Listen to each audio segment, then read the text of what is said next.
Hi there. I guess I will digress a little bit from like what I usually talk about, and I will talk about a classic theorem in linear algebra. It's the Cayley-Hamilton theorem. Um, I talk about that because I use it like in graph cell processing, but it's like a classic theorem. So maybe I'll state it quickly, and then I have explain a proof also quickly. And this is like a review of like linear algebra. I assume like many of you guys know a lot of linear algebra already, but it's like a kind of like variation. Something like for example, like eigenvector, eigenvalue, and this is just a kind of an example to use like the concept of eigenvalue and eigenvectors and how this link into this Cayley-Hamilton theorem. So as an application, so basically the theorem says that like if we consider this characteristic polynomial.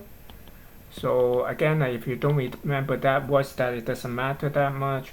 So what is it is just if you have a matrix, let's say I have some matrix S here, let's say, and if I have matrix S, and let's say if I want to find the eigenvalue of, okay, first of kind of review of eigenvalue eigenvector, I have something known as an eigenvector. If like I have S, this square matrix multiplied by X is equal to like lambda times X here. So then this will be the eigenvector, and this is the eigenvalue.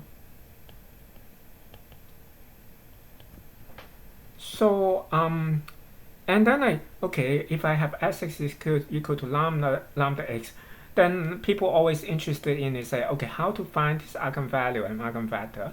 So we should start usually, of course, you can just go to MATLAB or like Python and then just say ERG will give you the eigenvalue, eigenvector. But if you want to do it by hand, then the most natural thing is say, okay, let's see, like if I Sx is equal to lambda X, it means that S minus lambda I times X is equal to 0, right? So maybe like I write this to emphasize this is a vector. So, and then if you look at this here, it was saying that if X is not 0, not all 0 vectors, and of course this is a vector here, if this is not a 0 vectors, it means that like a matrix, this is a square matrix here, a square matrix multiplied by some vector is equal to 0. That means that the null space of S is not empty, so or like it's not just equal to 0. So I have this X is in the null space of, if you remember what's null space, that's besides the definition of the null space of A include X if like AX is equal to 0. It is okay, it sounds like a tautology, but what you think of like graphically, it would be like if I have this matrix here multiplied by this vector is equal to 0, it means that like the row vector here is orthogonal to this X here, right? So it means that maybe I use a 3D as an example. Let's say I have X is a 3-dimensional, and this is 3 by 3 here. So if I have X here, a non-zero vector, so pointing like this, so I will have like this matrix here, maybe I write it as a row vector, like maybe I call it A1, A2, and A3, 3 row vectors. This A1, A2, and A3 will be perpendicular to all this X here, right? or this just to this X here, right? So I will have A1, A2, A3 has to lie on this plane, and so therefore like this has to be linear dependent with one another, right? A1, A2, and A3, and so consequently this cannot be full rank, right? So this is not full rank, right?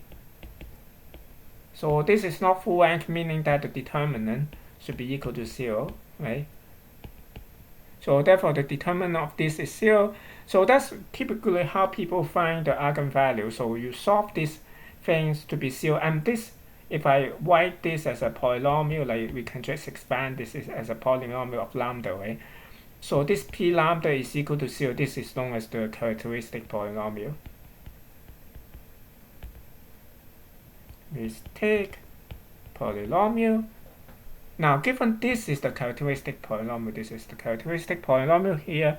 Now, what's the Cayley-Hamilton theorem said is that like I have p lambda, or p is a characteristic polynomial of a matrix S, then I will have ps is equal to 0. So this is the theorem. Ps is 0 if p lambda is characteristic polynomial, sorry for my shorthand, characteristic polynomial of S.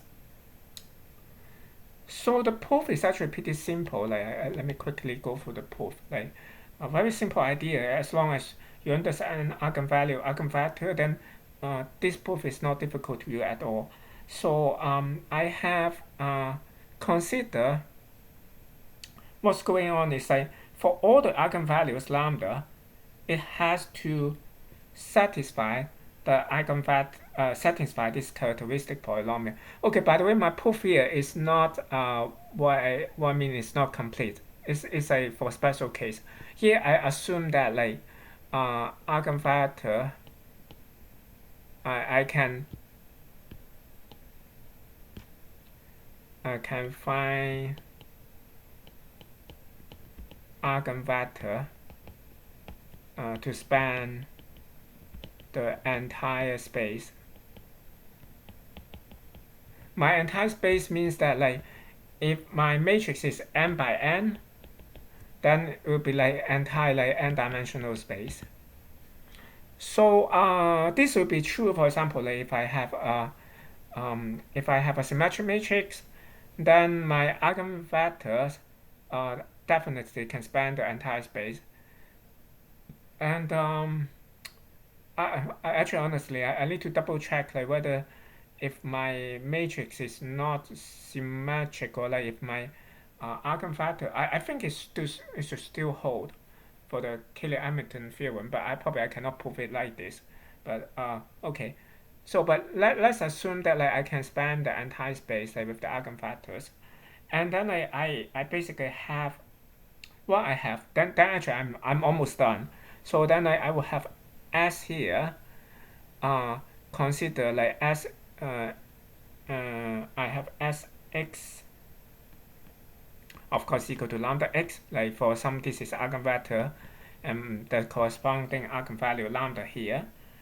And then I will have like Psx here is just equal to P lambda times x. Right? Does it make sense? It should make sense, because if I have, for example, like if this is a polynomial, then it will have terms like a0 plus a1s plus a2s squared and so on and so forth.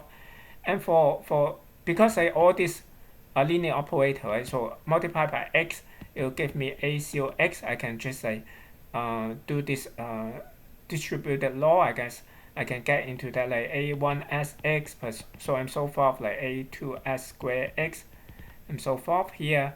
And then when I have like s times x, I will just get lambda x, right? And I have like s squared times x, I will just have like s times x, I guess lambda x. Then s lambda, I can put it out here, s times x again, I get lambda squared. So and so forth. So if I have like s n x, I will just have equal to lambda n power x. So therefore, like laterally, like I will get like something a0 plus a1 lambda, or like I put the x here, plus a2 lambda square x, something like that. Then I can have x pull it out again, then I will have like p lambda times x. So and so I have psx is equal to p lambda times x, but of course because p is the characteristic polynomial, so therefore like lambda is the eigenvalue, so I have p lambda is actually equal to 0, so it's just equal to 0 here. So what you see is I have ps times x is equal to 0, And here, if I assume like I have the eigenvector span the entire space, then I use the same argument here. If I have one x here, force like all the row vector in this PS. If I call this like maybe B1 up to Bn here, if I have one x here, force like this guy can only fall in this plane.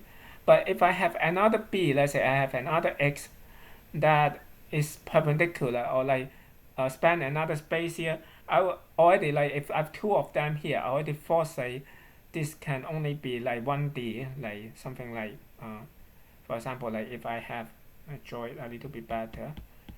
So as I say, if I have first x is here, if I have another x, maybe like another x pi here, maybe in this direction, so I have to have like my b here now have to perpendicular to x and also perpendicular to x pi. Now the only freedom will become like this direction now. So now my all these b's here can only go along this line. And if I have like x that sufficiently span all the entire space, then it ended up like b have no freedom at all. The only possible b would be just zeros. So therefore I will have like all b's is equal to 0. So therefore like this is just a zero matrix. So I will have like PS just equal to 0. And that's it. So okay, that's the Cayley-Hamilton theorem.